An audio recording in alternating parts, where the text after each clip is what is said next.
I find myself going back to the Saints Row franchise over and over again, which has left the lasting impression over me. Specifically Saints Row 2, which has kept my attention for close to 9 years. And I'm replaying them, and I'm wondering what made the developers stop the continuation of 2 in favor for the stories of 3 and 4. Saints Row 4, which in reflection is just a $60 DLC pack with the wrong title on it, and Saints Row 3, which is kind of an oversimplified version of 2, but instead of zombies is a diversion or side thing, they're a main story mission, kinda had me wondering what was going to be next for the series. What was really bothering me for a bit is why they took the easily coherent story of 1 and 2, and then somewhere in the early midpoint onward of 3, with the introduction of Stag, a SHIELD-like military unit focused on gangs, on to 4, just go out the window as if there was never loose ends from 2 they never resolved. This is for the most part just a thing I came to consistently notice in the latter part of the series, is that they either pick up or leave things open for interpretation. What started out as another sandbox shooter living in the shadow of Grand Theft Auto found its own niche in its second release, balancing anger, revenge, and betrayal, while waltzing with the absurd humor and customization options which balanced out in a satisfactory way. Now somewhere along this line, instead of keeping this consistency, it seemed to take the story to the backseat, while the humor and customization options take the wheel. This could be due to the acclaim they have received due to the customization and wackiness, thus carving more of their identity, which is good in a way, but ultimately the story becomes an afterthought and most of the missions are really more like paper-thin excuses to go crazy with ideas. Let's stick some zombies here, let's throw a sonic boom cannon thing here, stuff like that. Also, the humor becomes dependent on making references to other games or pop culture in general. Those last two $60 releases from the series, in my opinion, excluding the weapon system and the driving mechanics, which were actually a fine touch to those two things. Dial Saints Row back with the bland steel port lacking in the awe that they put in Stillwater and its districts. The clothing system no longer has layering options or subcategories like fabric textures or logo options. And less variety outside of costumes and outfits, the clothing options are just, ugh.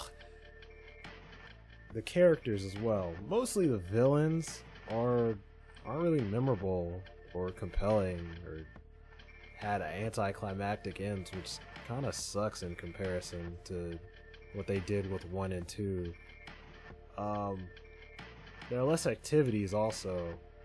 And not only are there less activities, it doesn't go by 6 levels where you play 3, you get a reward, you play another 3, you get a reward, but it goes by difficulty and you only play it one time with no reward. It feels mostly like busy work, as the only thing you really get close to a reward is territory, which you actually need to beat the game. And that's about it. Even simple features like mission replay are gone, or decent multiplayer, or even the option to play your own music through the game's interface. The AI to environment interaction isn't as interesting either. It's mostly just homeless people going through the trash, sleeping, or other pedestrians doing gestures.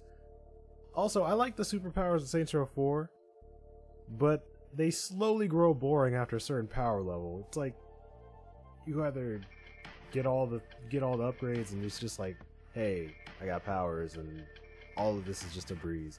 I'm not saying that I didn't have fun with these games for what they were, but in the front of my head I was always wondering, when are we going back to Stillwater? Where's the confrontation of Dex like we had with Julius, where I was conflicted on whether I was happy to see these old characters reunite, or I was ready to get revenge and move on with the story? How come the ending in Saints Row the Third never impacts the overall story? What did Dex mean about Eric Griffin, the guy who takes over Ultor after Dane Vogel and helps the Saints become mainstream icons? Why did Dex say he's not who he says he is? In Saints Row 4, you get a time machine. So, are we going back to time and fix everything? Prevent the alien invasion in 4?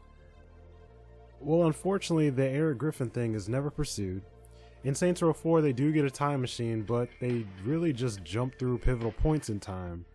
It's never really implied if they went back before the invasion to prevent it from happening and save the Earth.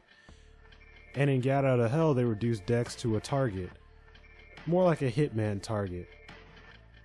One of those activities where you find the guy and you kill him. And that's pretty much where they leave it at. It's kind of like giving the finger to people who truly follow the story.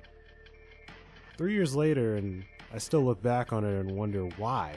Why did this all happen? It just really sucks that this is the direction they chose. They just jumped completely off the rails and never fully gave Saints Row 2 the final continuation that it deserved. They kill off Johnny Gat and they don't do anything with it. They pretty much make these non-consequential choices and they never expand upon them. They just sort of leave them in the air. That sucks. I still do have fun with Saints Row, but it's obvious that they chose fun over coherence, understanding. I don't know. At this point, I just hope Saints Row 5 is something I can look forward to rather than look disappointed in. And that's pretty much it. You know,